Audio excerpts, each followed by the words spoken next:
Worst atheist argument ever, eh? Alright, let's see what this shit is about.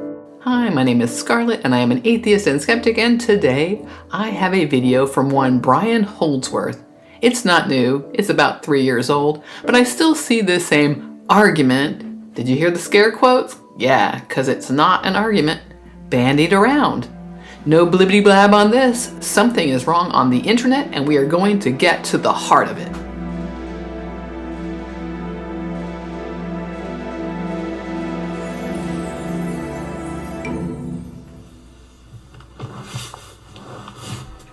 If I was going to evaluate the various arguments that are present in today's popular conversations, I just love the beginning of this video with Brian pretending to casually turn on the camera and get comfortable with a clear edit right there as we transition into the speaking, so you know he didn't just start speaking off the top of his head. I wonder how many takes he had to do of that opening sequence. Oh well, you know, this is a deliberate choice anyway to make it seem like we're just having a little chat. By the way, I thought for a while that Brian was J.P. Sears, and I was like, when did this unfunny man become Catholic and start preaching on the old YouTubes? My bad. Anywho, can we appreciate the curated background Brian has created? We have the medieval, crusade evocative props of a knight's helmet and a sword, so useful in the 21st century. Not only one, but two guitars hanging on the wall, so we know Brian is musical and cool. Some books, so also smart and well-read too, and not just any books, but nice leather-bound ones, old-fashioned, expensive, a throwback to a time when people wanted nice things and would display them to show their wealth.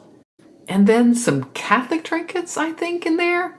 And in the corner, a warm light, to evoke the fact that we're just two friends having a chat about atheist arguments, like you do. And this music, God, the music, angelic choirs pouring out their praises to Brian and all of his great arguments. All right, so let's actually listen to what he has to say. And I wanted to tease out the worst ones. I would probably consider some combination of how fallacious it is and how popular it is. If it's really egregious and clearly wrong and also very popular, then it's probably a contender for one of the worst arguments. Just popping in here to say that popularity has nothing to do with something fits on the worst argument ever scale. We should create one of those, by the way. We need to throw out this notion that popularity is connected in any way with this thing. We just want to look for evidence for it. And I would say that this one ranks up there.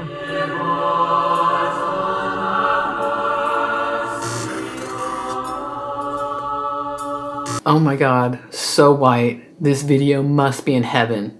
Or he's angelic, whatever. I see it a lot in the comments on my videos, and there are quite a few popular atheists who like to repeat it. Ricky Gervais famously uses it whenever he gets the chance to exfoliate his atheism in front of an audience. He gets the chance to exfoliate his atheism? Did I hear that right? What does that mean? And Richard Dawkins used it in The God Delusion, and this is probably the origin of it. In it, he said, "We are all atheists about most of the gods that humanity has ever believed in. Some of us just go one god further." And it's very effective in something like a late night TV exchange. For one, it's succinct, and for another, it's quite clever, so it brings the appearance of being logical. So basically, you believe in, you deny one less god than I do. You don't believe in 2,999 gods, and I don't believe in just one more. Right. As a rhetorical instrument, it hits all the right notes. But rhetoric without sound logic is just sophistry, which is why... Surprise, surprise. What Dawkins and Gervais said is not an argument at all. And since Brian's video is a couple of years old now, several commenters made the same point. Here's a quick sample. Feel free to pause and read if you'd like.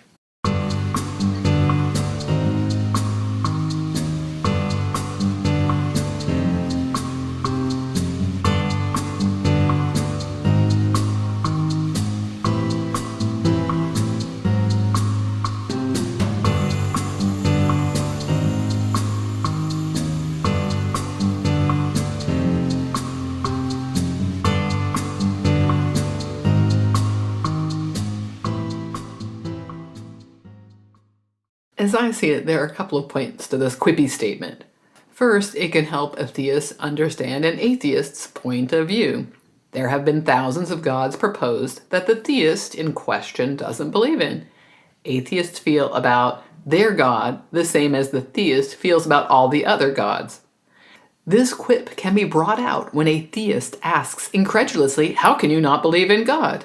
"Well, do you believe in Zeus or Thor?" "No," says the theist, "of course not, they don't exist." "Hey, I feel the same way about your God."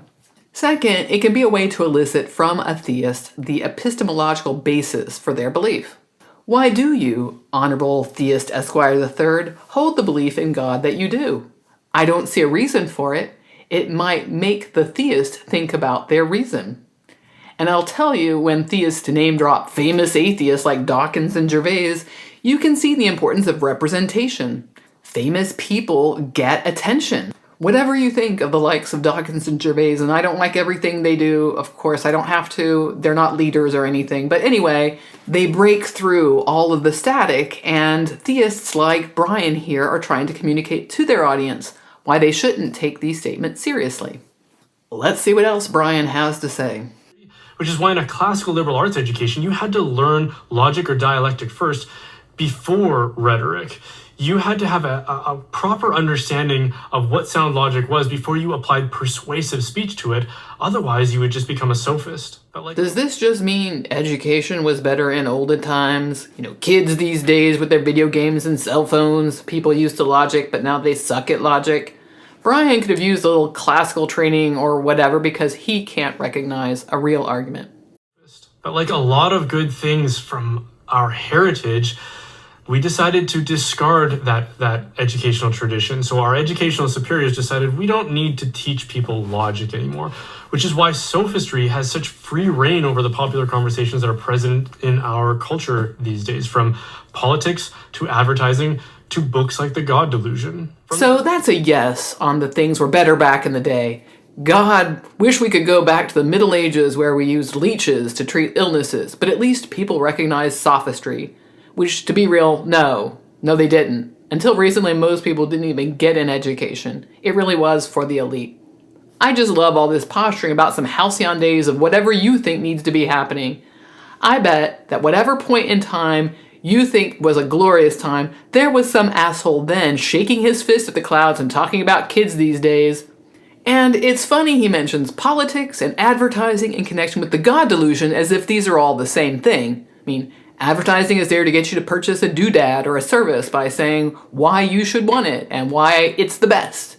The statements could be true or false, with or without logic. I don't know what he means about politics. I mean, there's campaigning, which is basically like slogans and promises. Listen at your own peril, here be dragons.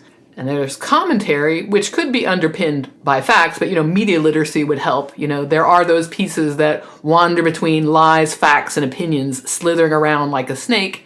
And then there are policies, proposals to do something, which you can try to look at the facts. Again, I never read The God Delusion, so I have no clue what the book is about. I imagine it's reasons Dawkins doesn't believe in God based on the science he studies. I guess I'm not quite sure why we need to invoke logic for some of these things. Like, let's say here's a service that books travel. I want to travel. I go look at what they offer, and I like it and buy it, or I don't, so I go elsewhere. I don't need to have some formal logic. And by the way, you can still take a course in logic. They offer them wherever philosophy departments are, for as long as conservatives allow us to have liberal arts programs. But I guess this whole point is just a kind of poisoning the well to make it seem like these statements, these little quips, are somehow lacking in any kind of formal logic, so just kick them out of your brain.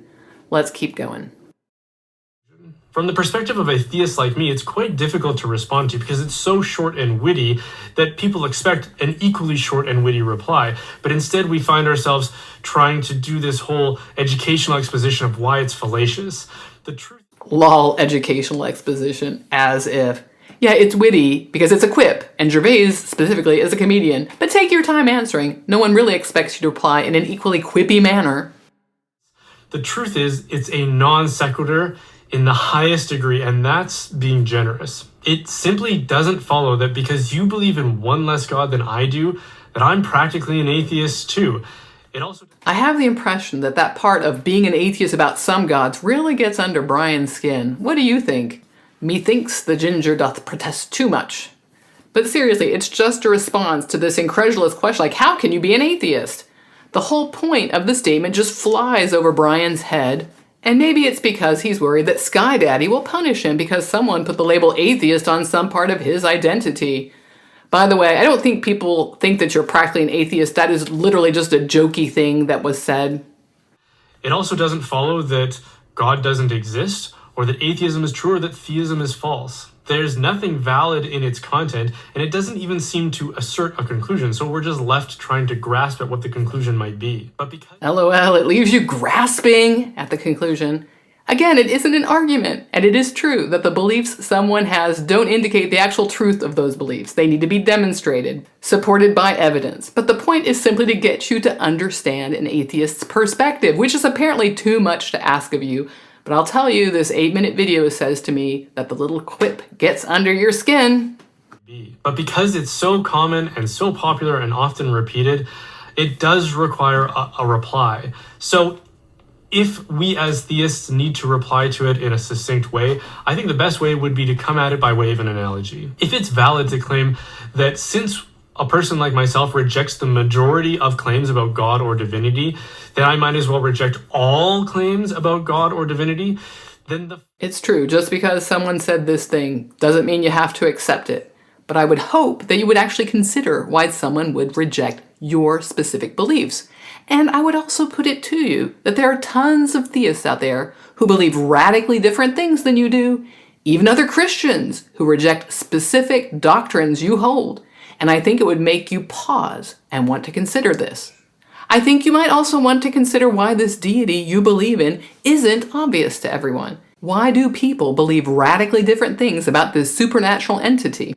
Then the following analogy would also be true. Let's say I'm a math denier. I deny all math as invalid from the beginning. And to try to persuade you in that, I ask you, 1 + 1 is 2, right? Which of course you would say, yeah, of course. And I would say 1 + 1 isn't 3, it's not 4, it's not 5, or any of the other seemingly unlimited replies you could give as a solution to that problem. So when you say that 1 + 1 = 2 and not any of the other possible answers, you're saying that you reject the innumerable alternative options. Well, I just go one step further and deny 1 + 1 = 2. And since it's just one more step of denial, you might as well deny that too, and thereby deny all of math. Is math really all that mysterious and incredible? What is your conception of basic arithmetic that you can posit a math denier? And LOL funny commenter on Brian's video, you're a hoot. Numbers really are only abstracts. They don't exist in the way things exist. We use numbers to say how many of a thing is there. And it can be demonstrated, unlike any gods. Like, if there's one atheist, and then another atheist comes along, that's our 1 + 1, and now we have 2 atheists. You know, math. Don't get scared, Brian. The atheist won't send you to hell. We don't believe in hell. Basically, we call a single item 1, and when 2 singles come together to form a pair of items, that's 2. It's a combination of language and abstracts. To say 1 + 1 = 3 would be to deny the numbers we have created to say how many of a thing there are. But I noticed the sneaky math denier to imply that atheists are God deniers. We don't deny gods, we just don't believe in them.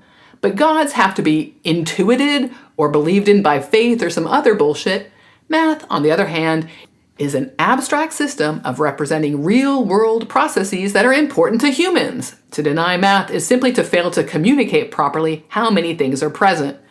I swear people who reify abstracts and act like they've demonstrated some fancy thing. All of truth works this way.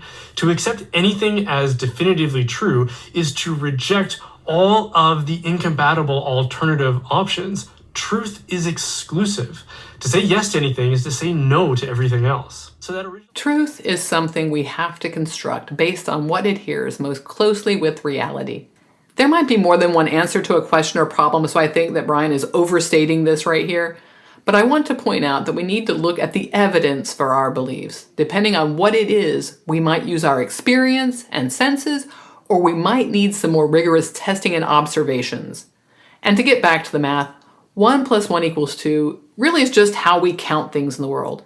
Does the math reflect the reality we are trying to express, or are we wrong? And to say I have one thing and another thing, and that's three, ignores how we count things and the names of numbers we have created to represent that.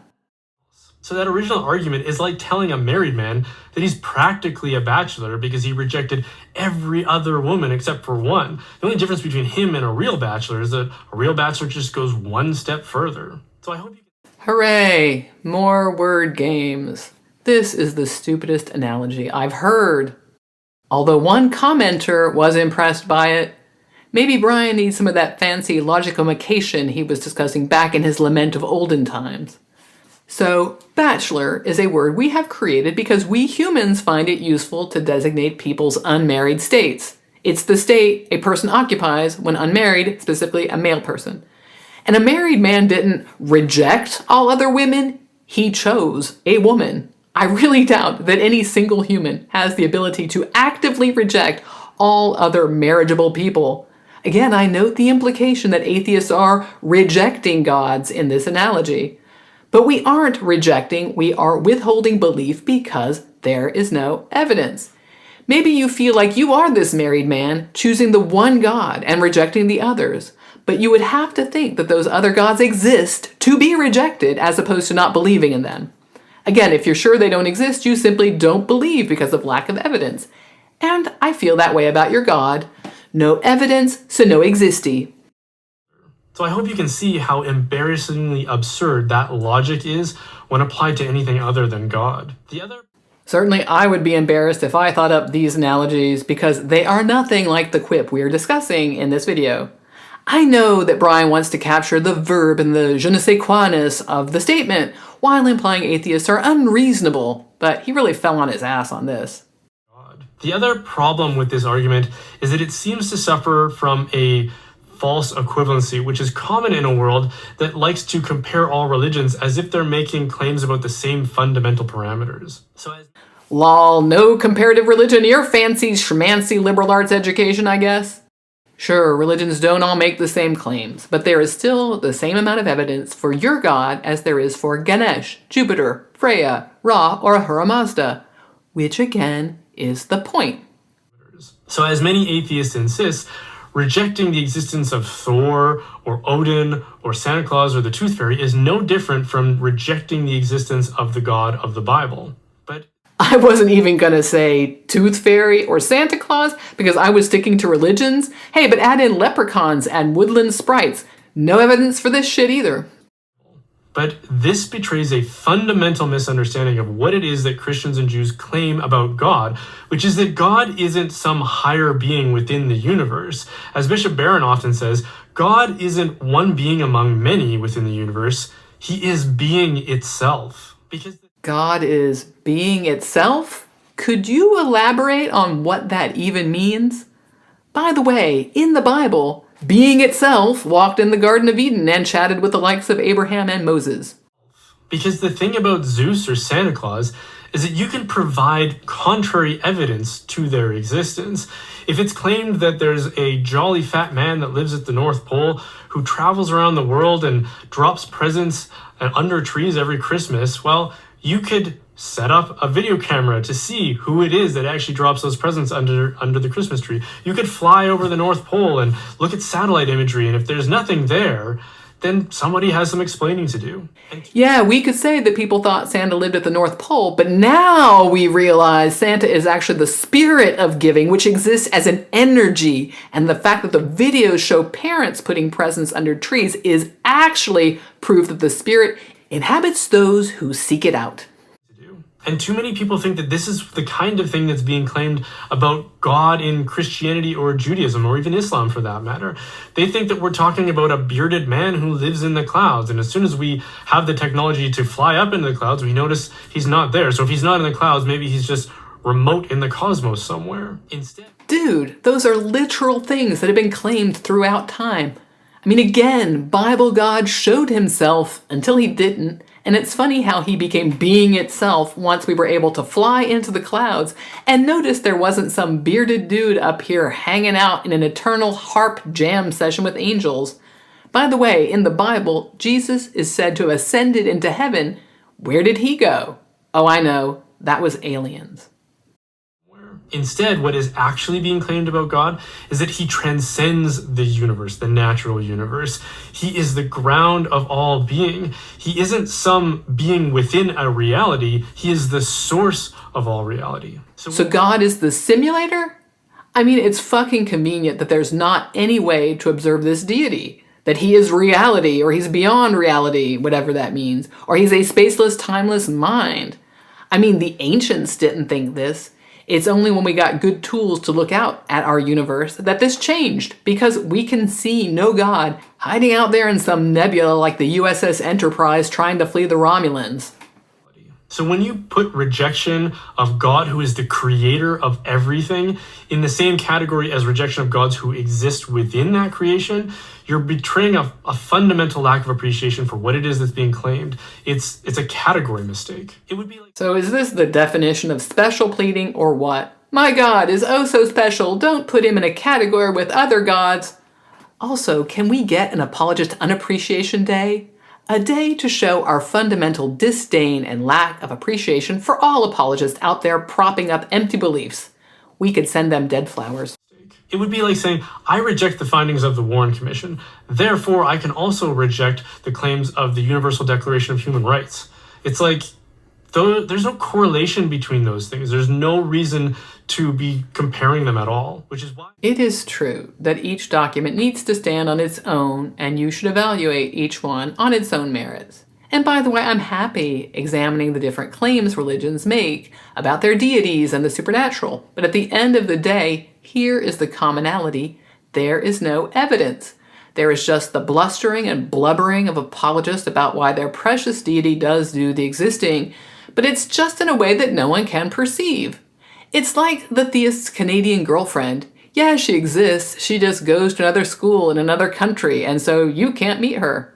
I think Brian is Canadian, so for him it would have to be a US girlfriend, but I mean, the idea still holds.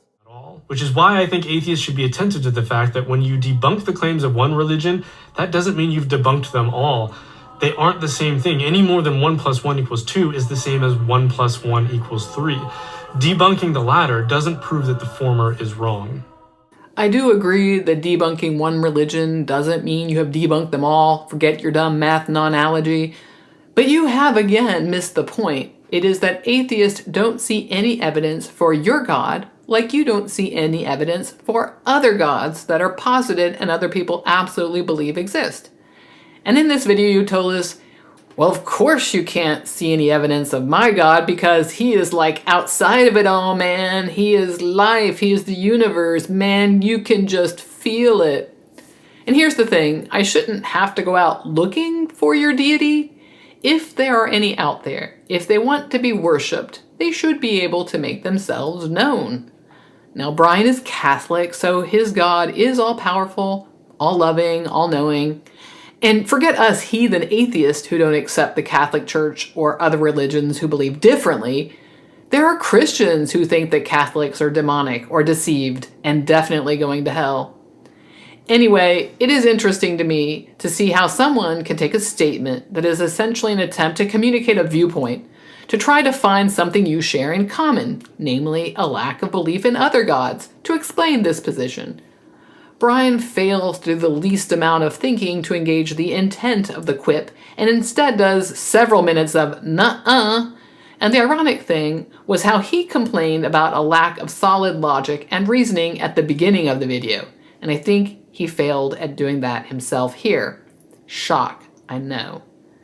The rest of the video is Brian asking people to join his online club, The Reinforcements Law. Sounds like a really bad cover band for The Replacements. He spices this section with some fear-mongering about tech censorship, so his club sounds like a safe space, and if you join his little club, certain tiers can get these Catholic-made bath products with names like Chrisma and Pax. What was that about advertising that you talked about earlier in your video? Are you making a logically sound product promo?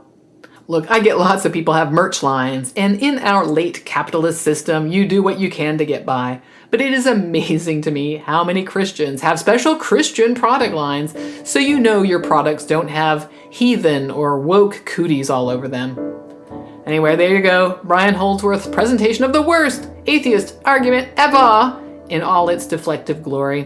What did you think of his points? Leave a comment and do all the liking and subscribing and YouTubing stuff to feed Algorithmo, who will repay your offerings with yummy, juicy YouTube recommendations. And if you like what I do, you can buy me a coffee. That link is also in the description below, and I'll see you next time for something. See you then.